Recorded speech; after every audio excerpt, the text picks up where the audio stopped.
Episode 32, The Pros and Cons of People-Pleasing. Welcome to Clinicians Creating Impact, a show for physical therapists, occupational therapists, and speech-language pathologists looking to take the next step in their careers and make a real difference in the lives of their clients. If you're looking to improve the lives of neurodiverse children and families with neurological-based challenges, grow your own business, or simply show up to help clients, this is the show for you. I'm Heather Branscombe, therapist, certified coach, clinical director, and owner of Abilities Neurological Rehabilitation. I have over 25 years experience in both the public and private sectors, and I'm here to help you become the therapist you want to be, supporting people to work towards their dreams and live their best lives. You ready to dive in? Let's go. Hi there, friend. How are you doing today?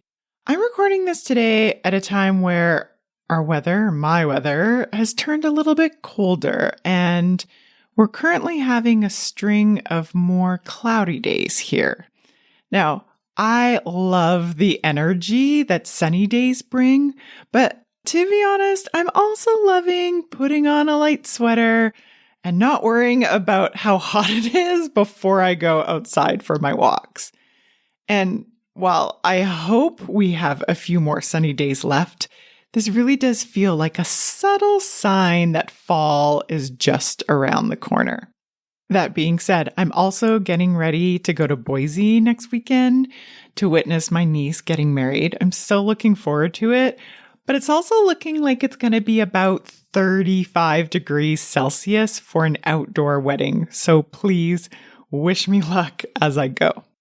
I wanted to talk a little about people-pleasing this week because I think it's a term we often hear, especially those of us who work in the service industry and are used to taking care of people both inside and outside of work. And for many of us, that desire to be of service to others is really what helped us to create the desire to be a clinician in the first place. So this week I had a really interesting conversation about people-pleasing with a clinician outside of where I work, and I thought it might be of benefit to you as well. But before I start, I just want to give you a small ask, if you will. If you're finding this episode or other episodes of this podcast helpful, could you please help me to help other clinicians? By following and rating this podcast wherever you're listening to it, it really does help other clinicians find the podcast when they need it. And finally, if you could please share this with a colleague that you think may benefit, that would be amazing. I really do consider this kind of like my passion project right now and sort of like a love letter to the professions that I enjoy working with and working within so very much. So sharing the podcast just helps me to share that love. Thank you again in advance so much. And let's get back to the thought of people-pleasing, shall we? When you hear the word people-pleasing, what thoughts come to mind for you? I know for me, it usually has some kind of negative connotation. It sounds to me like some kind of flavor of someone doing something with the sole intention of making someone else feel better, and perhaps at the expense of the person providing that service. So when I took a moment, went to the Googles and looked up what the actual definition of people-pleasing is, this is what the Cambridge Dictionary defined it as. They defined it as someone who cares a lot about whether other people like them and always wants others to approve of their actions. I thought that was pretty interesting. So we use people-pleasing as a term because the downside of always wanting others to approve of your actions is that there may be times that those actions actually go against your own wants, needs, or values. Now, if you want to explore a little bit more about how that could show up for you in your clinical work, I'd offer episode 22 of this podcast, When Your Client Doesn't Like You, and also episode 28, Why People-Pleasing as a Clinician is Lying, is a really great place to start your deep dive as to the downsides of people-pleasing, as I defined it earlier. Certainly in my own clinical career, people pleasing has shown up in a negative way. For myself, I usually know that it's creeping in when I have some kind of urge to either overwork, meaning work more hours than the hours I've decided in advance I want to, or to maybe over defend my decisions, especially now in my role as a clinic owner or clinical director. All that being said, I think it's really important to understand a little about why we often get to that negative downside of people pleasing. As a service-based provider, it makes total sense that we want people to benefit from our service. As I mentioned earlier, our desire to choose our clinical professions so often comes from our wish to help people and to make the world a better place. So wanting to please people or to make people happy in and of itself is not wrong, nor is it actually right. If we look at it from the context of the model, and if you need more context of what I'm talking about when I say the model and what I'm actually talking about, you can refer to episode 2. But in the context of the model, doing something with the intent to make someone happy is really just an action. I would put that on the action line of the model. What is more important than the actual people pleasing is to look at the thought and the feeling, or what I like to call kind of the energy behind that action.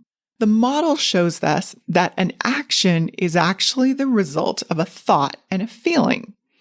Now, often this can be a really unconscious thought or feeling. It's not like you're consciously thinking and then consciously feeling and then people pleasing.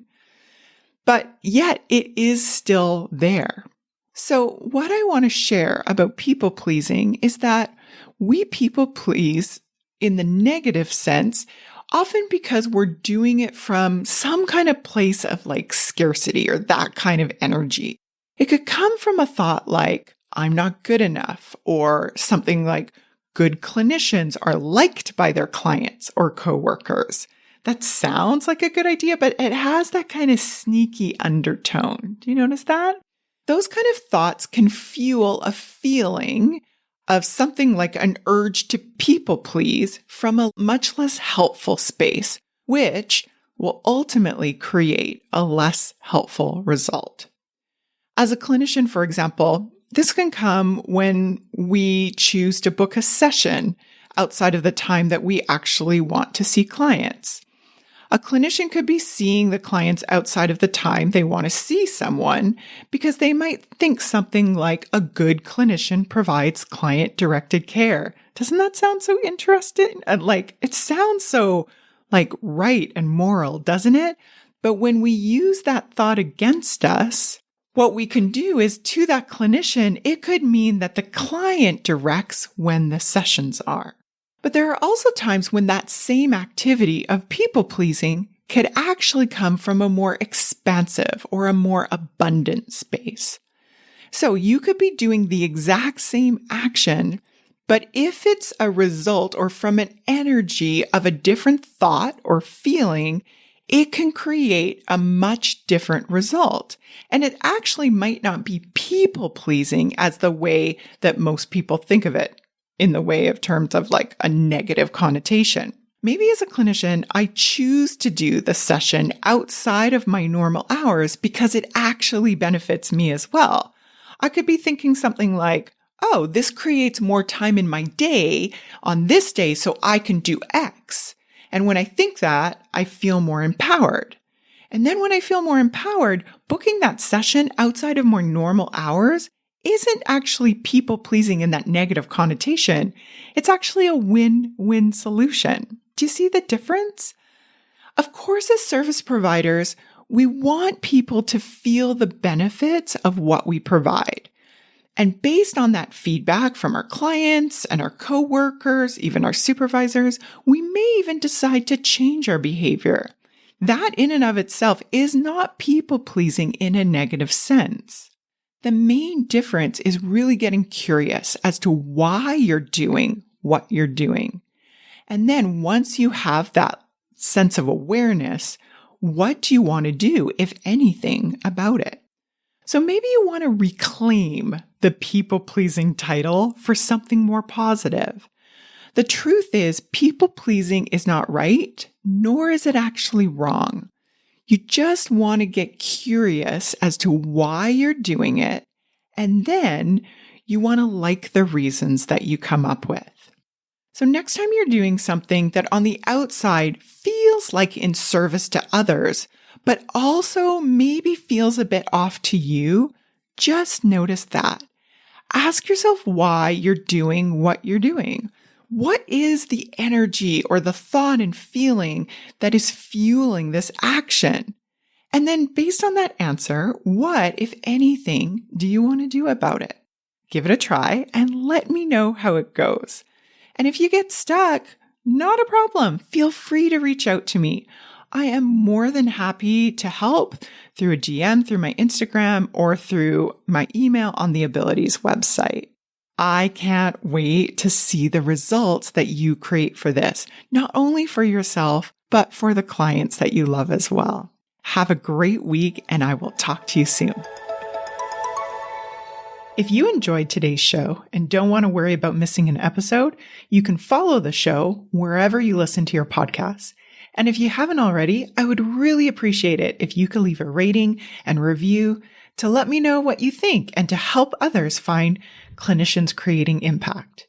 It doesn't have to be a 5-star rating, although I sure hope you love the show. I'd really want your honest feedback so I can create an awesome podcast that provides tons of value. To learn more about me and the work that I do, visit my website at www.abilitiesrehabilitation.com/clinicians corner to download your free Getting It All Done at Work process and to see what I'm up to. Thanks so much. Thanks for joining me this week on the Clinicians Creating Impact podcast. Want to learn more about the work I'm doing with Abilities Rehabilitation? Head on over to abilitiesrehabilitation.com. See you next week.